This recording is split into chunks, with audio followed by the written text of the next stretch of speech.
तुम्हारी आत्मा पवित्र है, तुम्हारे भीतर असीमित धैर्य है। इसलिए मैं तुम्हें एक महान दायित्व सौंपता हूं। मैं तुम्हें इस पूरी पृथ्वी का भार सौंपता हूं।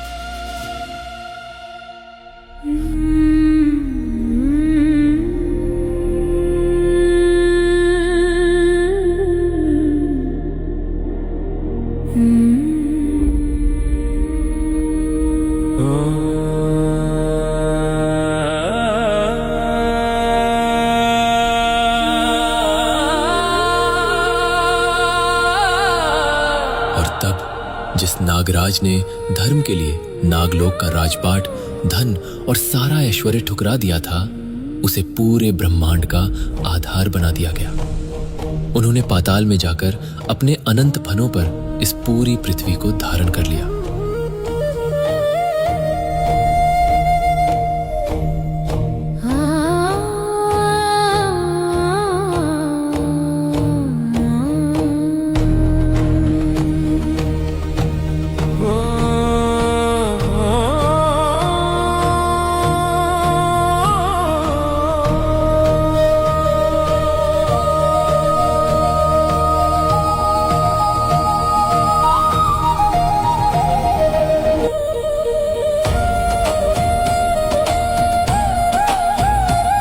लेकिन शेषनाग का सफर सिर्फ पृथ्वी का भार उठाने तक ही सीमित नहीं था। इतना बड़ा त्याग करने के बाद भी उनके हृदय को एक ऐसे आश्रय की तलाश थी, एक ऐसी परम शांति की खोज थी जहां कभी कोई छल ना हो, कोई स्वार्थ ना हो, एक ऐसा स्वामी जो सत्य का साक्षात रूप हो।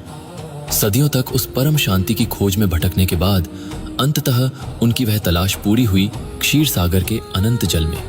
जब शेषनाग ने पहली बार सृष्टि के पालनहार भगवान श्री हरि विष्णु के दर्शन किए तो उनके भीतर सदियों से उबल रहा अपनों के धोखे का क्रोध और पीड़ा पल भर में शांत हो गई।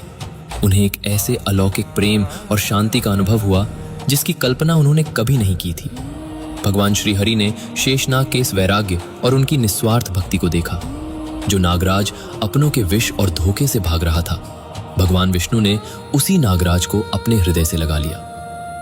कहते हैं ना दोस्तों, जिस संसार में आपका कोई ना हो सके, जिसे अपने ही ठुकरा दे, उसके स्वयं भगवान होते हैं। श्री हरि ने उन्हें हमेशा के लिए अपनी शैया के रूप में स्वीकार कर लिया।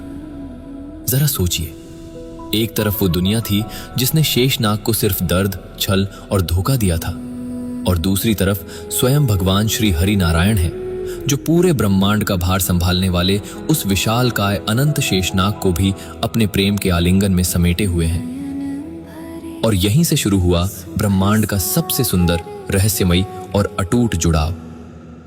विष्णु पुराण में इसका बहुत ही स्पष्ट और गहरा वर्णन मिलता है। शेषनाग भगवान का संकर्षण रूप है।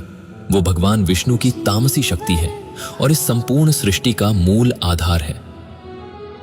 जरा इस दृश्य की गहराई को महसूस कीजिए। जगत के पालनहार श्री हरि उस विशाल काय और अनंत फनों वाले शेषनाग की कुंडली पर इतने निर्भय और शांत लेटे हैं जैसे एक नवजात शिशु पूर्ण निर्भयता के साथ अपनी माता की कोख में सोता है।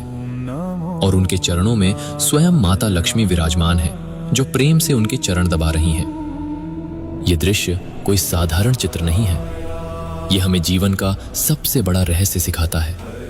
शेषनाग इस संसार के विष, क्रोध और असीमित शक्तियों का प्रतीक है और भगवान विष्णु उस परम शांति का। और उनकी विशालता का अंदाजा आप इसी बात से लगा सकते हैं कि जब शेषनाग अपने एक फन पर इस पूरी धरा को उठाते हैं तो उस क्षण में यह विशाल पृथ्वी उनके फन पर केवल एक राई के दाने जितनी नजर आती है। तो जरा कल्पना कीजिए कि उनका वास्तविक आकार कितना अनंत और अकल्पनीय होगा। क्या आपने कभी सोचा है कि उनका नाम शेष ही क्यों है? शेष का अर्थ ही होता है वो जो अंत में बच जाए, इसीलिए उन्हें अनंत भी कहा जाता है। पुराणों में वर्णित है कि जब हर कल्प का अंत होता है, अर्थात जब महाप्रलय का समय आता है, तब भगवान शिव संहारक का रूप लेते हैं और यह समूचा ब्रह्मांड नष्ट हो जाता है, सब कुछ राख हो जाता है। और यदि उस प्रलय के बाद भी कुछ शेष रहता है तो केवल शेषनाग। जिनके नाम का अर्थ ही है कि जब सब खत्म हो जाए तब भी जो बचा रह जाए वही शेष है। इसीलिए समय, प्रलय और मृत्यु के चक्र से हमेशा परे रहने वाले भगवान नारायण हमेशा उस अनंत शेष पर ही विश्राम करते हैं। शेषनाग की यह निस्वार्थ भक्ति केवल क्षीर सागर के जल तक ही सीमित नहीं रही।